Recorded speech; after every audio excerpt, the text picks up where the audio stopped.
প্রত্যেকটি প্রাণী বা জীব তার নিজস্ব একটা সার্বভৌমত্ব আছে, একটা বাঁচার অধিকার রাখে। প্রত্যেকটি প্রাণী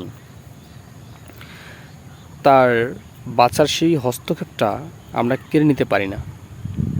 আমরা মানুষ, পৃথিবীর শ্রেষ্ঠ জীব হচ্ছে মানুষ আমরা, কিন্তু সেই মানুষ আমরা সেই জীবগুলোকে ভক্ষণ করি যে জীবগুলো বাঁচার অধিকার রাখে। তার নিজস্ব একটা অধিকার আছে, আমার জীবন আমাকে রক্ষা করতে হবে। আমি মানুষ হিসেবে পারি, কিন্তু বাকি যে জীবগুলো আছে মানুষ বাদে, তারা কি কখনো নিজেকে রক্ষা করতে পারে? পারে না, কারণ মানুষের কাছেই ওরা বলির পাটা হয়ে দাঁড়ায়।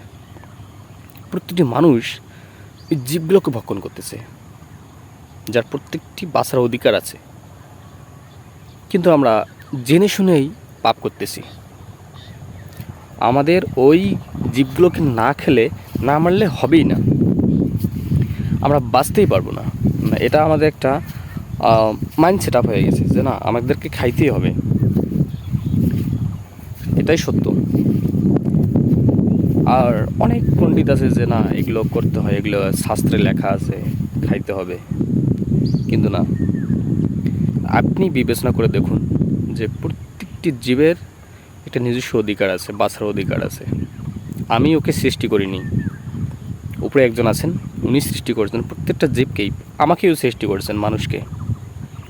তো সেই দিক থেকে যেহেতু আমার নিজের কোনো মৃত্যু, মানে আমি নিজের প্রাণটাকে নিতে পারবো না, আমি নিজেকে যদি মৃত্যুদণ্ড দেই নিজেকে, তাহলে কিন্তু আমি অনেক পাপের ভাগী হব। ঠিক তেমনই আমার কোনো অধিকার নেই আমার নিজের জীবনটাকে শেষ করব। ঠিক ওই প্রাণীগুলোরও আমাদের কোনো অধিকার নেই যে ওদের জীবনটাকে আমরা শেষ করে দেব। তো এই ধারণাগুলো থেকে আমাদেরকে বেরিয়ে আসতে হবে। প্রত্যেকটি প্রাণীকে নিঃস্বাধীনভাবে বাঁচতে দিতে হবে, তবেই পৃথিবী সুন্দর হবে এবং ভারসাম্য রক্ষা হবে।